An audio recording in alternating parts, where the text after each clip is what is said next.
तो देखिए, आपको हम इनकम टैक्स का स्लैब समझाते हैं।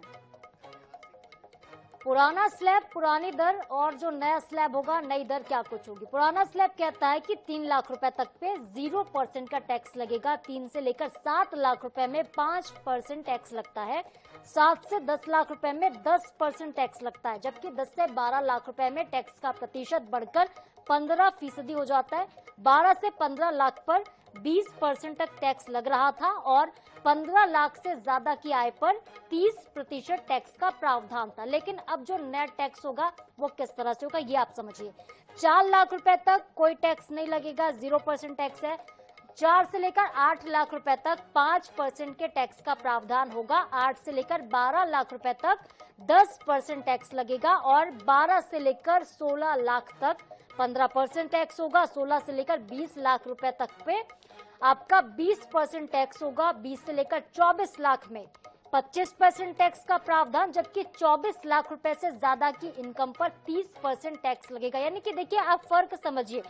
पहले जहां पर 15 लाख से ज्यादा की इनकम पर 30% टैक्स देना पड़ रहा था, वहीं अब 24 लाख रुपए तक आपको सिर्फ 25% टैक्स लगेगा, जबकि 24 लाख से ज्यादा पर 30% टैक्स लगेगा। अब आप ये सोचोगे कि 0% 5% वाला क्या खेल है, इसे भी समझना बेहद जरूरी है। सरकार ने कहा है कि 4 से लेकर 8 लाख रुपए तक जो 5% टैक्स लगता है और 8 से लेकर 12 लाख रुपए तक का जो 10% टैक्स लगता है, उसमें स्टैंडर्ड डिडक्शन बढ़ाकर 75,000 रुपए कर दिया गया। स्टैंडर्ड डिडक्शन के अलावा सरकार ये जो टैक्स है वो माफ करेगी और यही वजह है कि 12 लाख रुपए तक की इनकम टैक्स फ्री हो जाएगी।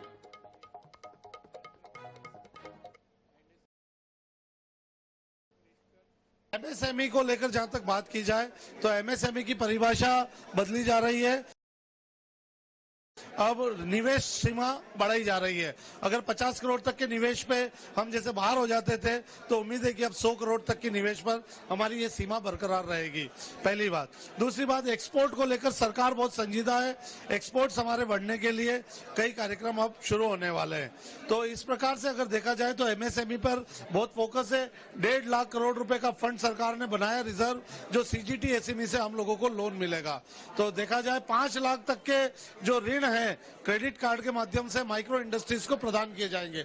ऐसे 10 लाख कार्ड अगर बाजार में आते हैं और 5 लाख रुपए मूल्य के, तो एक बहुत बड़ा चंक जो है वो बाजार में वापस से आएगा, जिससे छोटे छोटे उद्योगों को अपना काम करने में सहूलियत मिलेगी। मेहता जी, इसमें जो फोकस दिखा है वो फोकस ये भी दिखा है कि सरकार चाहती है कि टॉयज मैन्युफैक्चरिंग में इंडिया हब बने दुनिया का। हाँ, सरकार बहुत सारे क्षेत्र में मैन्युफैक्चरिंग हब बने। पिछले कल के दिन जब इकोनॉमिक पॉलिसी लॉन्च की गई तो जहां हमारा जीडीपी में 17% मैन्युफैक्चरिंग का हिस्सा है, उसे 25% तक हम कैसे ले जाए, इस पूरे परियोजना का ये आज का बजट है। हम एग्रीकल्चर सेक्टर को भी देखें तो कई सारे नए स्टार्टअप स्कीम्स माननीय निर्मला सीतारमण जी ने लॉन्च की है। तो देखने में ये बजट बहुत सुंदर है, जिसके नतीजे जमीन पर उतरते ही 2047 का विकसित भारत निश्चित तौर पे भारत बनेगा। सर, आप रोलिंग मिल एसोसिएशन के प्रेसिडेंट हैं और गवर्नमेंट ने जो है इस बजट में शिप ब्रेकिंग के लिए अनुमति दी है। कितना फर्क पड़ेगा, इससे क्या असर आएगा आपके बिजनेस में? सब इंदौर की रोलिंग मिलों बहुत बड़ा बूस्ट मिलेगा। इंदौर की रोलिंग में अभी तक रॉ मटेरियल की डेफिशिएंसी से बहुत ज्यादा त्रस्त थी। अब हम लोगों को भावनगर से बहुत इजीली रॉ मटेरियल मिल जाएगा। दूसरे, इसमें एक बहुत बड़ा बेनिफिट है टीडीएस, और टीडीएस पे अगर हम लेट हो जाते थे उसे प्रोसिक्यूशन होती थी। बाकी तो डंडा वो तो लगेगा, इंटरेस्ट लगेगा, उसको विड्रॉ कर लिया।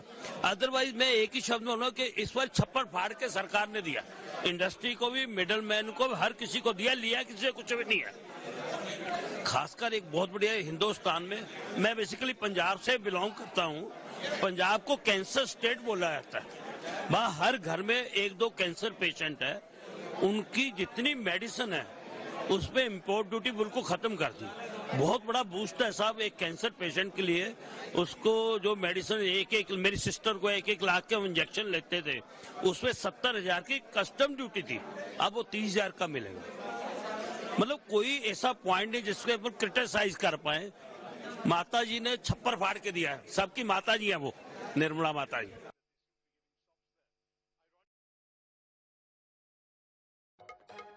ये कहना है कुछ लोगों का, लेकिन लगातार देखिए प्रतिक्रियाएं आ रही हैं। कुछ लोग ये रिएक्शन दे रहे हैं कि बजट काफी अच्छा रहा, कुछ लोग ये कह रहे हैं कि कहीं पर निराशा जरूरी है। बजट पर लगातार अपडेट